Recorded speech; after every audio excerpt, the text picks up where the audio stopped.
That's purely medicinal. It's just reviewing this little book and it carries on the same thing. Happiness. How can we find it? Nice little book, isn't it? So, just to read the introducing words here. Is a happy life really possible? It's good to be alive. This is the way a person feels when he's happy, he or she. But if we are realistic, we know that life is not always that way. There are problems. These may be so many and weighty that real happiness seems just like a dream. Need it to be?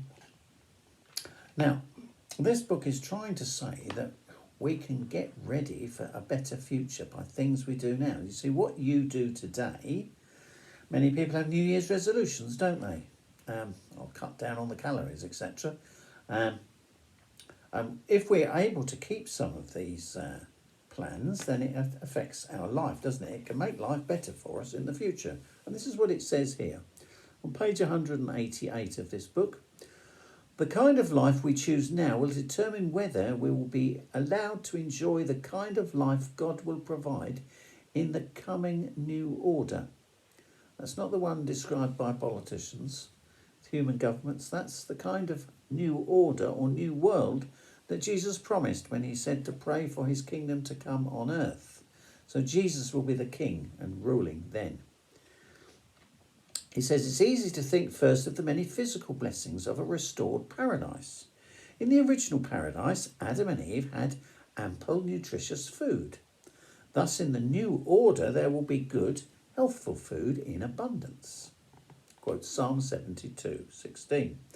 Adam and Eve had good health, for God created them perfect. That underscores the Bible's assurance that in the new order, sickness, disease caused by pain, and tears of sorrow will be things of the past. Mankind will grow to physical perfection. Revelation 21 verses 1 to 4. No longer hindered by the problems and death after 70 years, men and women will have the thrill of being able to investigate many fields of learning and experience. You will be able to enjoy the full expression of your talents, even developing some that you never guessed you had.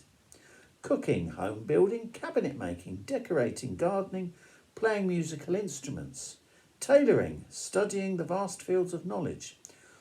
You could go on and on and on, listing the challenging and beneficial things that you'll be able to do.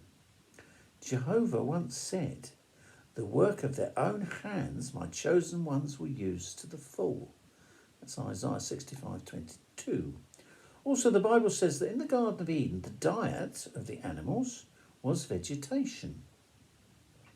Hence, you can look forward to God's arranging matters so that the animals will no longer be ferocious and dangerous.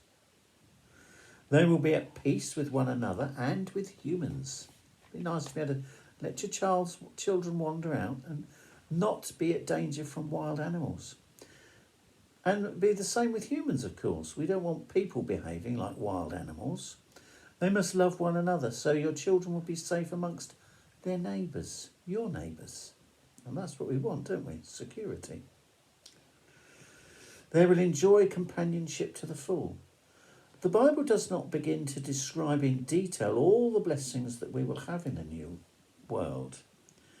But God blesses us. He says, "You are opening your hand and satisfying the desire of every living thing." That's Psalm 145:16. The scriptures properly emphasise not the material prosperity, but also the spiritual and mental blessings. You see, the restored paradise will affect people. They will actually love one another. We can appreciate, even if we had good health, a fine home and abundant food, we would not truly be contented if we were surrounded by conflict, tension, jealousy and wrath, or anger, like we get in society today. You see, you can lock yourself away, but the world outside is still there, isn't it? However, the person God permits to live in the coming paradise will be those who have conscientiously worked at overcoming such human failings. They will form a worldwide family of Christians who cultivate the fruits of God's Spirit, including love, peace, kindness, self-control and patience. That's Galatians chapter 5, 19 to 23. They will sincerely strive to have personalities that harmonise with God's own personality and that of his Son, Jesus Christ. And that's Ephesians chapter 4, verses 22 to 24. So that kind of is to give us a hope for the future, that there's a very potentially happy future for humanity despite the way things are going on planet Earth at the moment.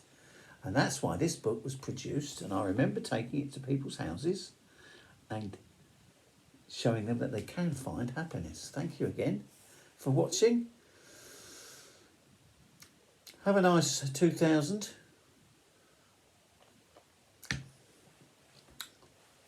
Have a nice future, everybody, and take care. And please watch lots of other videos on the playlists. You've got all kinds of different subjects. If you're not religiously inclined, there's a leisure playlist and there's trains, which I'm a bit of one of my hobbies. Thank you. Take care.